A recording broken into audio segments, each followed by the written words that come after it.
জাতীয় শিক্ষানীতি 2020 4 বছর পূর্তি বছর শুরু হওয়ার শিক্ষা সপ্তাহ এই অনুষ্ঠানটিতে চলবে 22 থেকে 28 জুলাই পর্যন্ত 7 দিনের শিক্ষা সপ্তাহের আজ তৃতীয় দিনের আয়োজিত স্পোর্ট ডেতে খেলাধুলা তো হবেই, তার সাথে বিশেষ করে আমাদের ত্রিপুরাতে যে ড্রাগ এডিকশন হচ্ছে তার বিরুদ্ধে শিক্ষা বিভাগের পক্ষ থেকে প্রত্যেক স্কুল ছাত্রছাত্রীদের মধ্যে দিয়ে ড্রাগ বিরোধী সচেতনতা উপলক্ষে প্রত্যেকটি স্কুলের সামনে মেলবন্ধন করতে দেখা যায় ছাত্রছাত্রীদের। অনুষ্ঠানে উপস্থিত ছিলেন অধিকর্তা এনসি শর্মা সহ অন্যান্য অধিকর্তারা। এই কর্মসূচি অনুষ্ঠিত হয় বুজ্জং বয়েজ স্কুলের সামনে।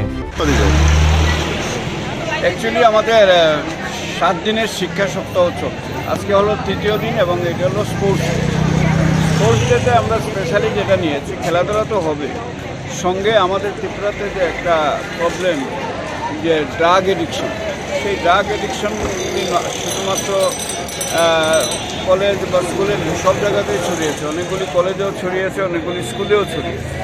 যার জন্য আমরা শিক্ষা বিভাগের পক্ষ থেকে সব স্কুলকে আমরা রিকোয়েস্ট করেছি যে তাদের যে যারা ছাত্রছাত্রীরা রয়েছে সেটার বিরুদ্ধে একটা প্রতিরোধ গড়ে তুলতে, মানুষের কাছে তুলে ধরতে যে আমরা ছাত্র সমাজ, শিক্ষক সমাজ ড্রাগের বিরুদ্ধে এবং ড্রাগ নিয়ে যারা ব্যবসা করে বা ড্রাগ যারা প্রতিনিয়ত ব্যবহার করে তাদের আমরা সজাগ করে দিতে চাই যে এগুলি আপনারা বন্ধ করুন। ছাত্র সমাজও তাদের বিরুদ্ধে তারা সজাগ করে দিতে চায় যে এগুলি বন্ধ করুন, আমরা সুস্থ সমাজে যাতে আমরা বাস করতে পারি।